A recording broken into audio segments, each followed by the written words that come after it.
Hello বন্ধুরা, আমি এসে গেছি সুপ্রিয়ার প্রাণভোমরা থেকে তোমাদের জন্য আরেকটা নতুন রেসিপি নিয়ে। আজকে ভেবেছি তোমাদের করে দেখাবো দুধ চিংড়ি। তোমরা দেখতে থাকো। দুধ চিংড়িতে আমার লাগবে, দেখো আমি প্রথমেই 1 গ্লাস দুধ নিয়েছি। চিংড়ি মাছটা ভালো করে ধুয়ে ভিনিগার একটু আদা পেঁয়াজ রসুনের রস দিয়ে মেখে রেখেছি।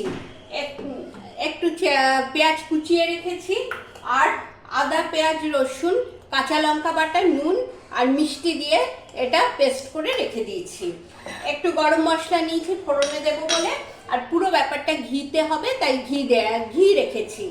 আর তোমরা তো জানোই আমি গরম মশলা দেই না, গরম মশলা পাউডার দেই না, আমি সবসময় কিচেন কিং মশলা দিই। মোদি কেয়ারের কিচেন কিং মশলাটা ভীষণ ভালো, এটাই আমি দেবো লাস্টে। দেখো,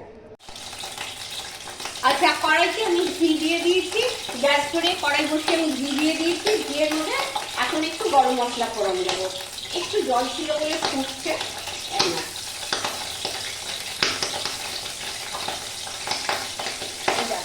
গরম মশলা। আচ্ছা, আমি মাছটা কিন্তু ভাজবো না। দারচিনি লবঙ্গ আর এলাচগুলো একটু ফাটিয়ে আমি দিয়ে দিয়েছি। এবার অল্প একটু পেঁয়াজ কুচিয়ে রেখেছি, সেই পেঁয়াজটা একটু দেবো, দিয়ে একটু লাল করে ভাজবো। অল্প লাল করবো, বেশি লাল করবো না।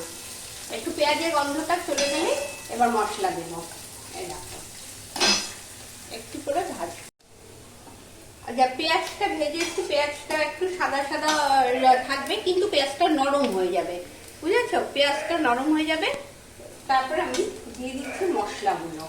এই যে এখানে আদা পেঁয়াজ রসুন কাঁচা লঙ্কা নুন মিষ্টি, হলুদ দেইনি, যেহেতু দুধ চিংড়ি সেহেতু একটু সাদা করবো, সেই জন্য এটা দিয়ে এবার কষাচ্ছি।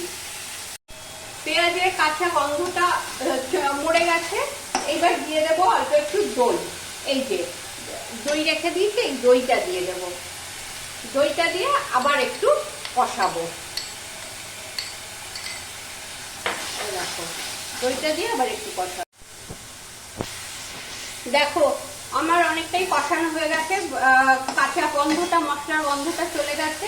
এবার আমি একটু মাছগুলো, এই যে চিংড়ি মাছগুলো এবার ঢেলে দেবো। চিংড়ি মাছটা ঢেলে একটু নেড়ে নিচ্ছি। এই যে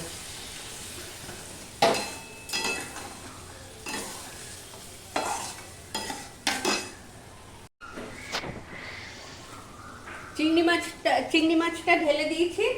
এবার 1 গ্লাস দুধ রেখেছিলাম, এই দুধটা ঢেলে দিচ্ছি। দেখো, এই যে দুধের মধ্যে একটু জল দিয়ে দিই।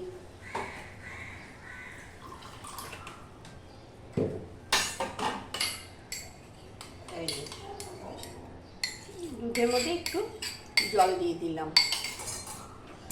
দুধটা একটু ঘন করে রেখেছিলাম যাতে একটু মালাই মালাই টাইপের হয়, ওই জন্য দুধটা একটু ঘন। এইবার এটা একটু ফুটতে দেব, আর এটা একটু পাতলা হবে, টানা হবে না, যে শুকনো। এই জন্য এটা একটু বেশি দুধ দিয়েছি। আর তার সাথে দেব একটু কিচেন কিং মশলা।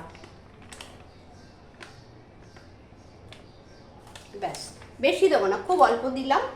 দিয়ে এবার এটা ফুটতে দেব।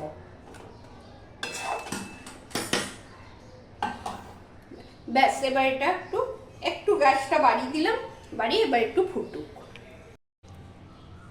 এই যে আমি তোমাদের সামনে থেকে দেখাচ্ছি, আমি গ্যাস অফ করে দিয়েছি, আমার রান্না হয়ে গেছে। এবার আমি তোমাদের সামনে থেকে দেখালাম। খুব ভালো এটা খেতে হয়, তোমরা করো।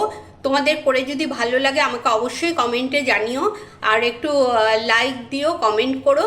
আর যারা এখনও সাবস্ক্রাইব করনি তারা প্লিজ একটু সাবস্ক্রাইব করে দিও, আর সবার সাথে একটু শেয়ার করো।